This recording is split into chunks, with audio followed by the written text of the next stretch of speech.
심오한 지식이나 흥미로운 사실 혹은 새로운 정보 등 세상에는 이미 그런 것들로 가득합니다.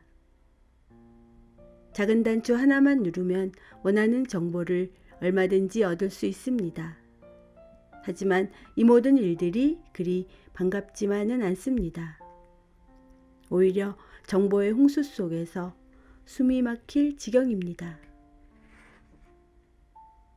중요한 것은 더 풍부한 정보와 더 다양한 물질이 아닙니다.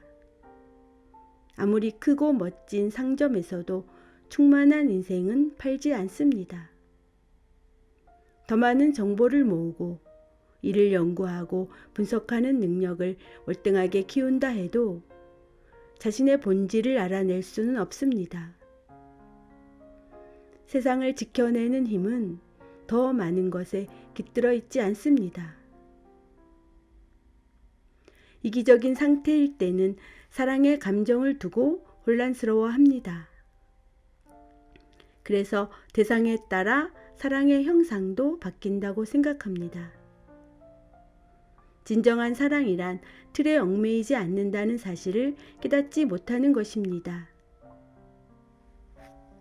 진정한 사랑이란 햇살 같은 것입니다.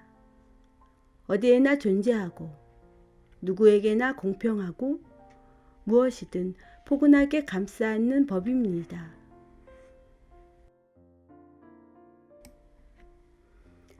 자연 속에서는 이를 좀 더 쉽게 깨달을 수 있습니다.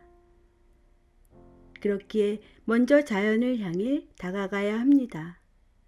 그리고 가능한 조용히 머물러야 합니다. 진정으로 그곳에 존재해야 합니다.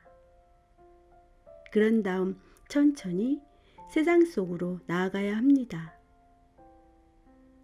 자연이 가르쳐준 모든 것들을 다른 이들과 함께 나누어야 합니다.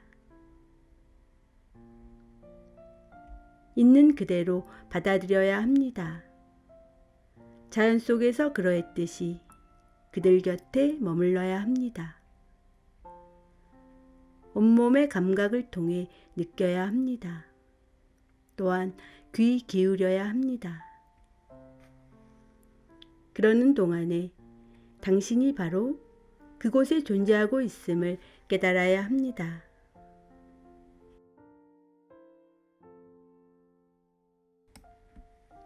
당신은 하늘입니다. 구름이 흘러가고 노을이 물들고 바람이 지나갑니다. 지금 이 순간에 존재할 때 당신은 비로소 과거와 미래라는 인생의 굴레에서 벗어날 수 있습니다. 그러면 참된 지혜를 얻고 사랑 또한 깨닫게 될 것입니다. 인생이 사랑으로 충만해지는 방법은 형상에 있는 것이 아니라 당신이라는 존재의 광대한 내면에 깃들어 있습니다. 사랑은 어떠한 형상도 가지고 있지 않습니다. 형상에 얽매여선 결코 해낼 수 없는 일입니다. 형상을 가진 모든 것들을 완벽하게 정돈한 뒤 손에 닿는 곳에 가지런히 쌓아두기란 불가능합니다. 그러나 부질없는 욕심을 떨쳐내기는 쉽지 않습니다. 이것만은 꼭 필요할 것 같고 저것만 있으면 인생이 충만할 것 같습니다. 때로는 순식간에 이 모든 것을 이룰 수도 있습니다. 갑자기 인생에서 필요한 모든 것을 얻을 수도 있습니다.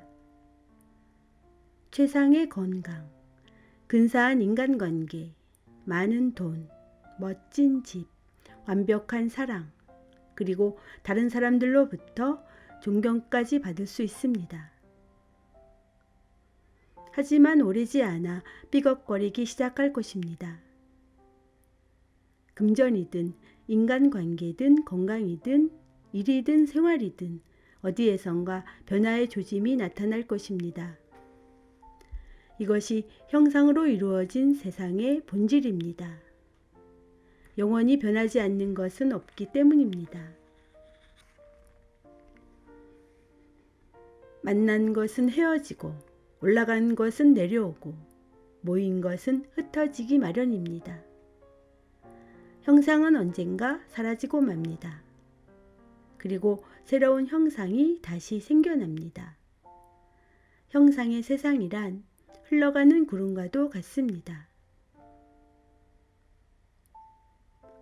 억지로 사물을 분리하지 않으며 자기만의 이야기에 집착하지 않을 때 당신은 지금 이 순간에 살게 됩니다.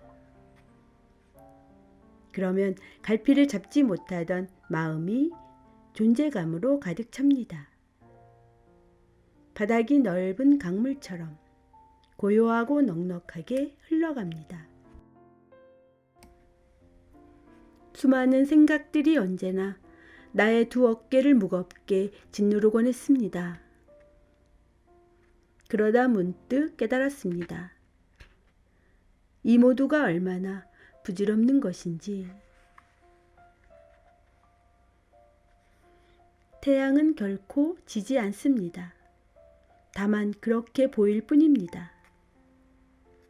그럼에도 불구하고 일몰이 만들어내는 환영은 너무나도 장엄합니다. 당신의 삶 또한 단순하고 소박해집니다.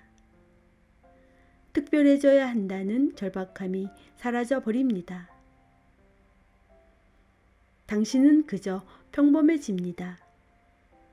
더 이상 특별한 것을 찾아 헤맬 필요도 그 안에서 당신의 정체성을 구할 까닭도 없습니다.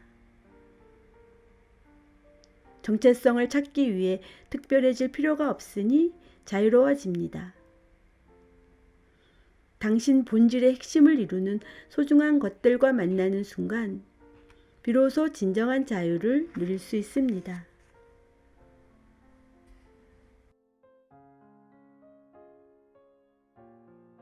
새들의 지저귀에 귀 기울일 때 마음은 당신에게 이런저런 말들을 건네려고 애씁니다. 노랫소리로 짐작하건대 흥겨운 상태이고 종달새고 새끼에게 말을 걸고 있네. 하지만 귓가에 울려 퍼진 새들의 지저귀에 대해 마음이 이러한 판단을 내리기 위해서는 얼마간의 시간이 필요한 법입니다. 때문에 그동안에는 마음의 간섭 없이 소리 자체에만 귀 기울일 수 있습니다. 노랫소리의 주인공이 흥겨운지 슬픈지, 종달새인지 물총새인지, 새끼에게 말을 걸고 있는지, 먹이를 두고 다투고 있는지 생각하고 판단하기 전에 그 소리 자체에 몰입할 수 있는 시간이 존재하는 것입니다. 그러니 귀와 눈, 코, 입, 피부를 통해 의식 속으로 새로운 것이 들어올 때마다 이런저런 판단을 내리려고 안간힘을 쓰는 마음을 잠시 붙잡아 둘 수만 있다면 당신은 이 모든 것들과 조우하는 첫 순간을 인식할 수 있게 됩니다.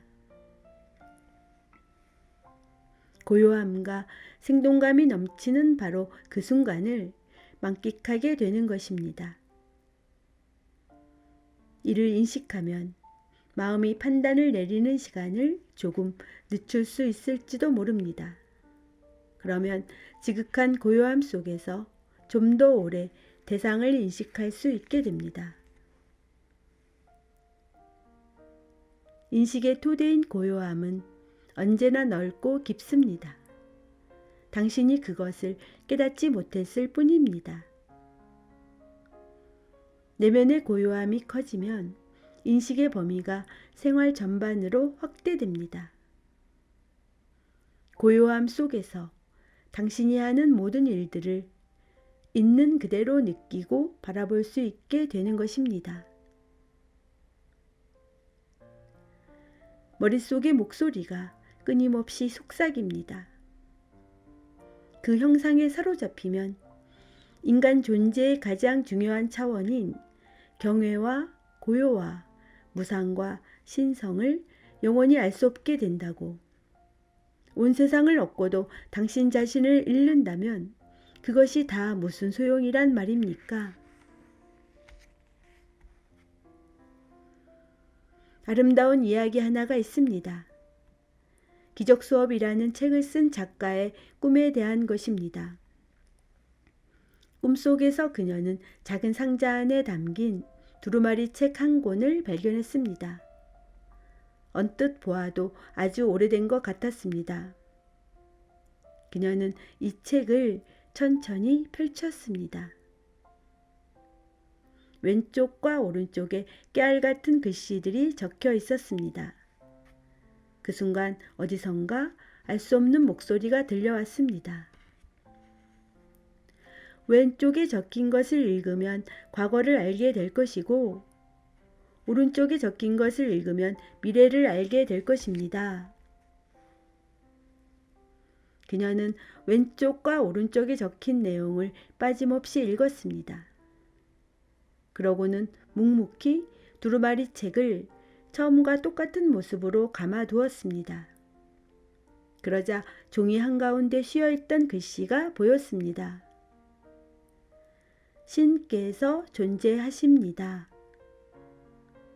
그녀가 환한 얼굴로 말했습니다. 이것이 내가 알고 싶었던 전부입니다. 더 이상 아무것도 바라지 않습니다. 그러자 다시 그 목소리가 들려왔습니다. 축하합니다. 시험을 통과했습니다. 그녀에게 가장 중요한 것은 과거도 현재도 아닌 지금 이 순간이었던 것입니다. 지금 이 순간의 형상은 무상의 차원으로 들어가는 문에 불과합니다. 이는 우리를 생명으로 이끄는 좁은 문입니다. 그렇습니다. 이 문은 아주 좁습니다. 또한 지금 이 순간에만 존재합니다. 이 문을 찾기 위해선 당신의 인생 이야기가 적힌 두루마리 책을 펼치지 말아야 합니다. 지나간 이야기도, 다가올 이야기도, 과거도, 미래도 모두 그 안에 그대로 남겨두어야 합니다. 그리고 다만 현재에 집중해야 합니다. 당신은 하늘입니다. 구름이 흘러가고 노을이 물들고 바람이 지나갑니다. 나무의 본성은 고요합니다.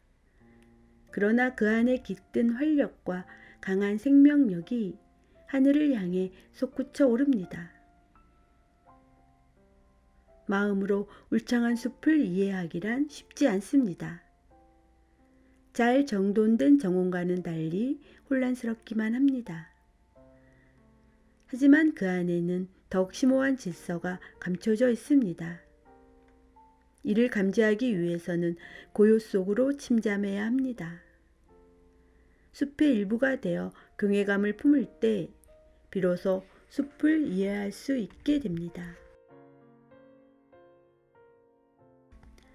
생각으로는 문제를 풀 수 없습니다. 오히려 문제를 더욱 복잡하게 만들 뿐입니다. 해답은 언제나 스스로 우리를 찾아옵니다. 복잡한 생각에서 한 걸음 벗어나 고요함 속에 진정으로 존재하는 바로 그 순간의 말입니다. 비록 찰나에 지나지 않는다 할지라도 그 순간 해답을 얻게 됩니다. 그러면 창조적인 시각으로 상황을 바라볼 수 있게 됩니다. 이전에는 상상조차 할 수 없었던 일입니다. 지나치게 깊은 생각에서 벗어나야 합니다. 그러면 모든 것들이 변하게 됩니다. 인간관계 또한 변화를 맞습니다. 더 이상 상대방에게 당신의 자존감을 높여달라고 요구하지 않게 됩니다. 뿐만 아니라 정체성을 강화시키기 위해 자신을 남과 비교하거나 더 많은 것들을 이루려고 애쓰지 않게 됩니다. 모든 일을 있는 그대로의 모습으로 받아들이게 됩니다. 그들을 변화시킬 필요가 없어지는 까닭입니다. 당신이 행복해지기 위해 그들을 이용할 필요가 없어지는 것입니다. 마음속의 모든 생각은 당신의 존재감과 연결되어 있습니다. 미처 깨닫지 못하고 있을지라도 분명 그러합니다. 정체성은 생각의 움직임으로 결정됩니다. 이것이 바로 무의식적인 삶의 본질입니다. 또한 사람들이 끊임없이 미래를 위해 열심히 살아가는 이유입니다.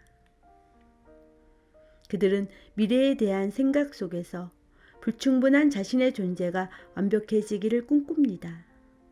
그리고 자신의 인생 이야기가 해피엔딩으로 끝나기를 소망합니다. 인간은 이러한 강박관념에 사로잡혀 더 많은 것을 추구해 왔습니다. 이것이 바로 인간 존재의 딜레마입니다. 불행해지는 방법에는 두 가지가 있습니다. 원하는 것을 갖지 못하는 것과 원하는 것을 모두 갖는 것입니다. 세상이 바람직하다고 여기는 부와 명성, 재물, 성공을 모두 거머쥐고도 행복하지 않은 사람들이 있습니다.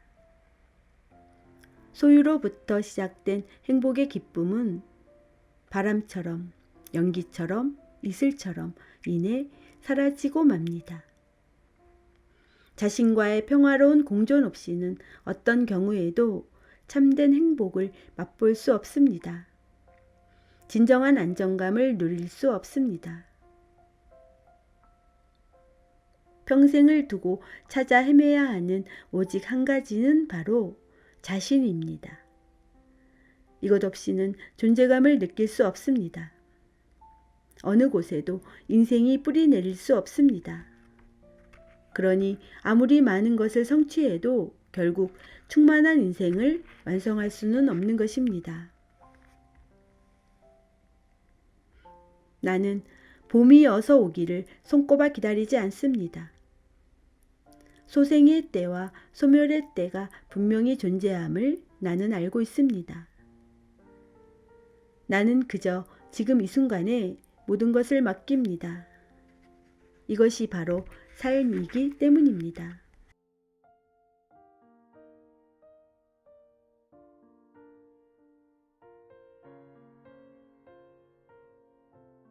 진정으로 바라본다면 참나무도 석양도 더 이상 흥미롭지 않습니다. 그저 함께하고 관조하고 경외감을 주는 대상일 뿐입니다. 형상이 없는 것은 영원합니다.